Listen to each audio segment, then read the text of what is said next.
Hola y gracias por estar ahí nuevamente con tu amiga y hermana Taunis Quesada. Esto es Luz en las Tinieblas. En esta semana vamos a estar reflexionando sobre la lección número 8, el poder de la resurrección de Cristo. Vamos a orar. Padre que estás en los cielos, agradeciéndote una vez más, Señor, por tu santa palabra que nos guía a toda verdad. Esta semana vamos a estar estudiando un tema muy importante, esperando que tu Santo Espíritu nos lo haga entender y dejarlo en nuestra mente para nuestro provecho. En el nombre de Jesús, amén y amén.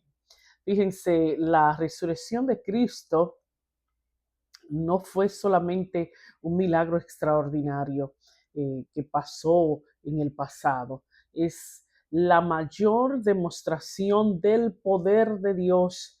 Jesús venció el pecado. Eso es, en resumen, eso es. Jesús venció el pecado, derrotó la muerte y abrió un camino hacia la vida eterna para todos nosotros. El poder de la resurrección nos recuerda que ninguna situación está fuera del alcance de Dios. ¿Mm? Así como Cristo salió del sepulcro, también puede resucitar a sus hijos, despertarlos del sueño, restaurar nuestra fe, transformar nuestro corazón. ¿Cuántas cosas usted cree que puede hacer ese mismo poder en su vida? Cuando enfrentamos el dolor, la tristeza o la incertidumbre, la tumba vacía nos da una esperanza inquebrantable. Si Cristo venció la muerte, entonces también nosotros podemos vivir con la seguridad de que las puertas, las pruebas, no tienen la última palabra. Yo soy la resurrección y la vida, dijo Jesucristo. El que cree en mí, aunque esté muerto, vivirá. Juan 11:25 dice estas hermosas palabras que deben ser unas palabras de esperanza y de consuelo para todos nosotros. Esa es la promesa que sostiene nuestra fe y fortalece nuestra esperanza cada día. El versículo para memorizar de esta semana se encuentra en Primera de Corintios, capítulo 15, versículos 14 y 17. El versículo 14 dice, y si Cristo no resucitó, vana es entonces nuestra predicación, vana es también nuestra fe. Pablo destaca la resurrección como el fundamento del cristianismo. Si Cristo no hubiera resucitado, la predicación del Evangelio no tendría sentido y la fe de los creyentes sería inútil completamente. O sea, el mensaje cristiano no se basa únicamente en las enseñanzas de Jesús, sino también en la certeza de que murió y resucitó. El versículo 17 va un poco más profundo y dice, y si Cristo no resucitó, nuestra fe es vana, aún estáis en vuestros pecados. En este versículo, Pablo profundiza aún más en su argumento. La resurrección demuestra que el sacrificio de Cristo fue aceptado por el Padre. Si Jesús hubiera permanecido en la tumba, el pecado seguiría dominando a la humanidad y no existiría la esperanza de la salvación. Desde la perspectiva adventista, la resurrección de Cristo es la garantía de nuestra justificación, de su ministerio como nuestro sumo sacerdote y de la futura resurrección de todos los justos de todos los tiempos en ocasión de su segunda venida. Qué hermosa esperanza nos deja a nosotros esta reflexión sobre la resurrección de Jesús. La resurrección no es un simple detalle secundario del Evangelio, todo lo contrario, es la evidencia sine qua non de que el pecado fue vencido, la muerte fue derrotada y la vida eterna está al alcance de todos los que creen en Jesús. Qué hermosa esperanza. No me canso de decir eso.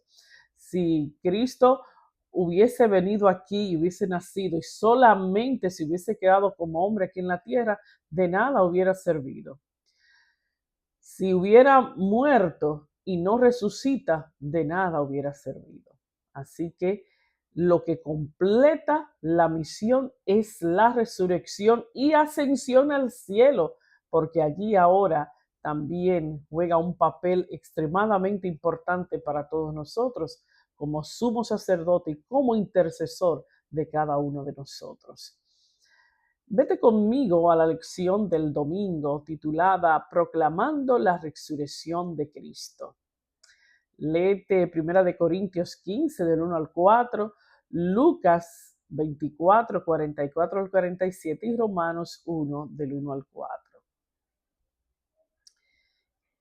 Estos pasajes presentan el Evangelio de Jesucristo y muestran 4 verdades fundamentales. Primero, Cristo es el centro del plan de la salvación. En 1 15, del 1 al 4, Pablo resume el Evangelio en la muerte, sepultura y resurrección de Cristo. Eso es.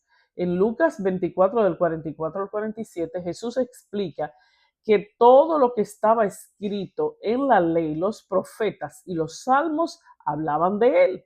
En Romanos capítulo 1 del 1 al 4, Pablo presenta a Jesús como el Hijo de Dios prometido desde la antigüedad. O sea, las escrituras anunciaron estos acontecimientos. Los 3 pasajes destacan que la muerte y la resurrección de Jesús no fueron hechos inseparados. Cristo murió por nuestros pecados conforme a las escrituras. Era necesario que se cumpliese todo lo que está escrito acerca de él. El Evangelio de Dios había sido prometido por medio de sus escrituras, de sus santas escrituras, a través de los profetas, ¿verdad? Y tercero, la resurrección y la muerte y la resurrección de Cristo son el fundamento del Evangelio. La cruz y la tumba vacía son el corazón del mensaje cristiano. Jesús murió para salvar a la humanidad y resucitó para demostrar su victoria sobre el pecado y la muerte. El Evangelio debe ser proclamado a todo el mundo. En Lucas 24, 47, Jesús declara que el arrepentimiento y el perdón de los pecados deben ser anunciados a todas las naciones. El Evangelio no es un mensaje exclusivo, sino una buena noticia para toda la humanidad. En resumen, los 3 pasajes enseñan que el Evangelio fue anunciado en las Escrituras, se cumplió en Jesucristo, se fundamenta en su resurrección y debe ser proclamado al mundo entero. Desde la perspectiva adventista, estos textos también señalan que toda la Biblia gira en torno a Cristo y a su obra redentora. Para 1 Corintios 15, versículo 2 y 11, se nos pregunta, ¿por qué estos versículos se vinculan estrechamente los conceptos de creer y predicar y cuál es la relación entre ambos, creer y predicar? Bueno, los versículos 1 Corintios 15, 2 y 11 muestran que existe una relación muy estrecha entre creer y predicar, porque la fe nace al aceptar el mensaje del Evangelio y la predicación es el medio que Dios utiliza para transmitirlo. Pablo afirma que los creyentes son salvos si permanecen firmes en el Evangelio que les fue anunciado. Luego añade, así predicamos y así habéis creído. Predicación y creencia al mismo tiempo. La predicación comunica el mensaje y la fe lo recibe. no puede existir una fe genuina sin el conocimiento de la verdad revelada en el Evangelio. Por eso creer y predicar son dos conceptos, dos aspectos inseparables de la experiencia cristiana. Así que a predicar para que haya muchas personas que puedan venir al Evangelio a través de nosotros, ¿verdad? Como instrumentos idóneos de Dios, exponiendo la palabra a tiempo y fuera de tiempo. Vamos a ver, ven conmigo a la lección del lunes titulada El Cristo resucitado, nuestra única esperanza. Fíjate, pasados en 1 Corintios 15, 9 al 19, vamos a contestar la pregunta, ¿qué perdemos si Cristo no resucitó? ¿Qué perdemos si Cristo no resucitó?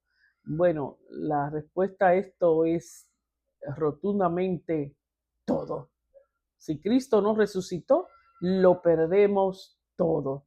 El Evangelio pierde su valor, nuestra fe sería inútil, seguiríamos esclavizados por el pecado, los creyentes que murieron en Cristo estarían perdidos para siempre, no existiría la esperanza de la resurrección y de la vida eterna, la predicación de la iglesia carecería de sentido. La resurrección de Cristo es el fundamento de la fe cristiana. Es el fundamento, es el todo. Sin ella no habría salvación, perdón ni esperanza para el futuro. Sin embargo, Pablo afirma con absoluta seguridad, más ahora Cristo ha resucitado de los muertos. Esa es la esperanza del creyente. ¿Qué sentido tendría 1 Corintios 15 si los seres humanos tuviéramos almas que fueran al cielo o al infierno en ocasión de la muerte? ¿Por qué es tan importante entender que los muertos duermen? Esto es una pregunta muy importante. Si las personas fueran inmediatamente al cielo o al infierno al morir, el argumento de Pablo en 1 Corintios 15 perdería gran parte de su significado y con ella el evangelio completo, porque la resurrección dejaría de ser necesaria. Pablo enseña que la gran esperanza del creyente no es la muerte, sino la resurrección en la segunda venida de Cristo. Por eso, entender que los muertos duermen es tan importante, ya que confirma que la vida eterna es un regalo que recibiremos cuando Jesús regrese y resucite a sus hijos fieles. Esta verdad es tremenda y nos ayuda a comprender el plan de salvación y nos lleva a Cristo como nuestra única esperanza. Así que de manera que esa teología de la inmortalidad del alma y que cuando usted muere usted va al cielo es totalmente desprendida de las verdades bíblicas. Vámonos al martes con el subtítulo Cristo, la primicia. Esto es solamente un resumen, una reflexión corta contestando las preguntas. Usted tiene que leer todo el folleto, leer las citas bíblicas, pero me gustaría que usted me acompañe en este estudio, que conteste las preguntas junto conmigo, que le dé like, que lo comparta y se suscriba si todavía no lo ha hecho. Cristo, la primicia. ¿Qué significa decir que Jesús es la primicia? Eso lo vamos a encontrar en 1 Corintios, el capítulo 15, que es el que estamos estudiando hoy, y versículos 20 y 23. Decir que Jesús es la primicia significa que Él fue el primero en resucitar para vivir eternamente. Y esto es lo que debemos este es el verdadero significado de esta palabra primicia, porque algunos dirán, bueno, pero Moisés resucitó, Jesús resucitó a Lázaro, pero el primogénito, la primicia de aquí de la tierra, es Jesucristo porque resucitó para vida eterna y que su resurrección, y es lo que hace también la diferencia, garantiza la resurrección futura, garantiza la resurrección futura de todos los que creen en Él, de todos los que hemos creído en este Evangelio. En el Antiguo Testamento, las primicias eran la primera parte de la cosecha que se ofrecía a Dios como señal de que vendría una cosecha mucho mayor.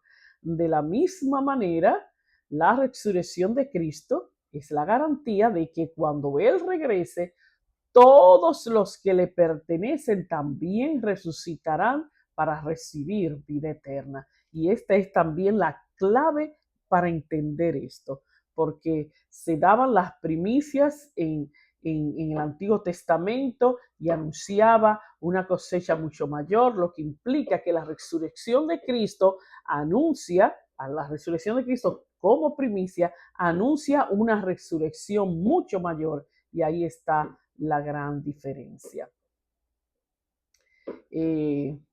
Vamos a reflexionar sobre las palabras de Pablo en segunda de Timoteo, capítulo 1, versículo 12, y contestar la pregunta, ¿cómo podía estar tan seguro él del futuro?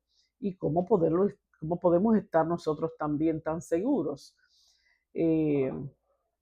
Dice, porque yo sé a quién he creído y estoy seguro de que es poderoso para guardar mi depósito para aquel día. Pablo estaba seguro del futuro porque su confianza no estaba puesta en sus méritos, sino en Cristo. Había sufrido persecuciones, cárceles y dificultades, pero conocía personalmente a Jesús y sabía que sus promesas eran verdaderas. Observa que Pablo no dijo, sé lo que he creído, sino sé a quién he creído. O sea, él creyó a una persona. Su seguridad no dependían de las circunstancias, sino de su relación con el Salvador. Podemos nosotros, tú y yo, tener esa seguridad tan grande por a quién hemos creído, que Dios permita que sea así. Nosotros también podemos tener esa seguridad cuando confiamos en el sacrificio de Cristo. Permanecemos fieles a su palabra y depositamos nuestra vida en sus manos. La esperanza del cristiano no se basa en la incertidumbre de este mundo, en sus noticias y en sus problemas y en sus um, eh, eh, promesas de bienestar, ¿verdad? Sino más bien en la promesa de la resurrección y la vida eterna. Vámonos al miércoles, titulado El cuerpo resucitado. La pregunta basada en 1 Corintios 15, versículos 31 al 41. Aquí Pablo plantea dos preguntas. ¿Cómo resucitarán los muertos? ¿Y con qué cuerpo vendrán? En los versículos 36 al 41, Pablo responde utilizando el ejemplo de una semilla. La semilla que se siembra debe morir para dar origen a una nueva planta. De la misma manera, el cuerpo humano es sembrado en la tierra, pero Dios le dará un cuerpo nuevo en la resurrección. Pablo también explica que así como existen diferentes clases de cuerpos, en la creación Dios tiene el poder de transformar nuestro cuerpo mortal en un cuerpo glorificado. La enseñanza principal es que la resurrección no consiste en volver a la misma condición actual, sino en recibir, gloria a Dios, un cuerpo nuevo, incorruptible y preparado para la vida eterna. Aleluya. ¿Cómo nos ayuda la seguridad de que nuestros cuerpos serán transformados a la perfección, a ser resilientes respecto de nuestras limitaciones físicas actuales? La seguridad de que nuestros cuerpos serán transformados nos ayuda a enfrentar con esperanza las enfermedades, el dolor, el envejecimiento y las limitaciones físicas de esta vida. Saber que Dios nos dará un cuerpo perfecto nos recuerda que el sufrimiento es temporal y que nuestras dificultades actuales no definirán nuestro futuro. Esta esperanza nos ayuda a ser resilientes porque entendemos que llegará el día en que no habrá más enfermedad, cansancio, no habrá más discapacidad, no habrá más muerte, no habrá más dolor, no habrá más llanto. Como dice Pablo, se siembra en corrupción, resucitará en incorrupción. La promesa de la resurrección nos anima a seguir adelante confiando en que lo mejor está por venir. Gloria a Dios. Aleluya, gloria a Dios. Mira, vete conmigo al jueves, la victoria final sobre la muerte. ¿Qué nos dice Primera de Corintios 15, 54 y 57 acerca de nuestra victoria definitiva sobre la muerte? Este pasaje nos enseña que la muerte ha sido destruida para siempre mediante la resurrección en Cristo Jesús. Dios nos da la victoria definitiva sobre el pecado y la tumba. Ya no debemos temer a la muerte como un final. La victoria abarca tres grandes fases. Derrota final. Ya la muerte no tiene poder sobre los hijos de Dios. Fin del aguijón. El aguijón es el pecado, ya no nos condena. Y el poder de la ley ya no nos acusa para condenarnos a muerte. Gracias a Cristo. Gracias a Cristo. Fíjate, aquí Pablo comienza el último párrafo de 1 Corintios 15 con una afirmación intrigante. La carne y la sangre no pueden heredar el reino de Dios.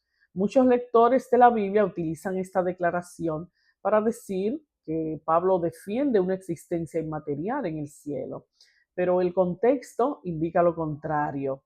La estructura de 1 Corintios 15:50 sugiere que el binomio carne y sangre es paralelo a corrupción y del mismo modo que el reino de Dios es paralelo a incorrupción.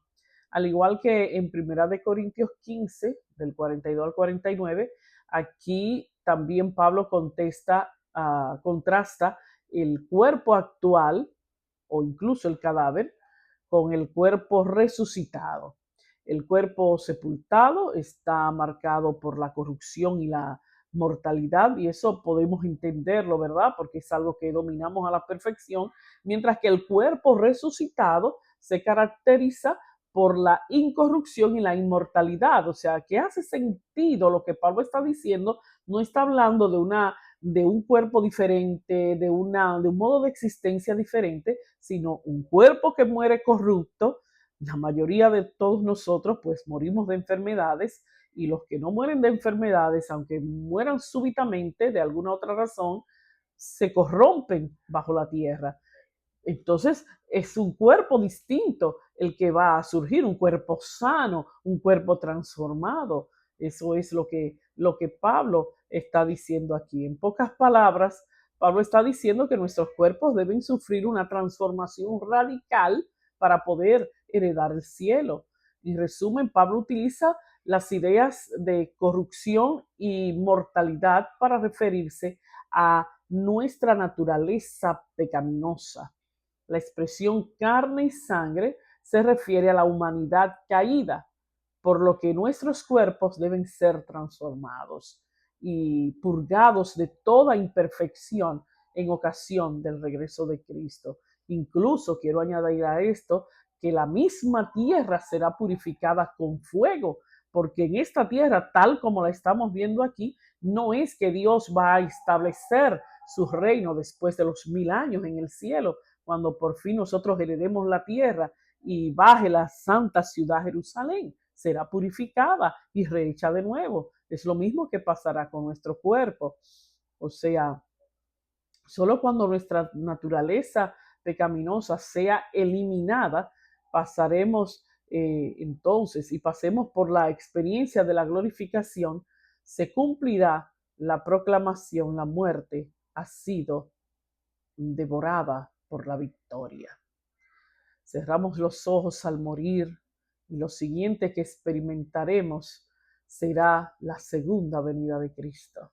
Cuando nos resucite de entre los muertos, no importa cuándo haya muerto un creyente, incluso hace miles de años, en un instante, en un abrir y cerrar de ojos, a la final trompeta, porque se tocará la trompeta, los muertos serán resucitados incorruptibles y nosotros seremos transformados.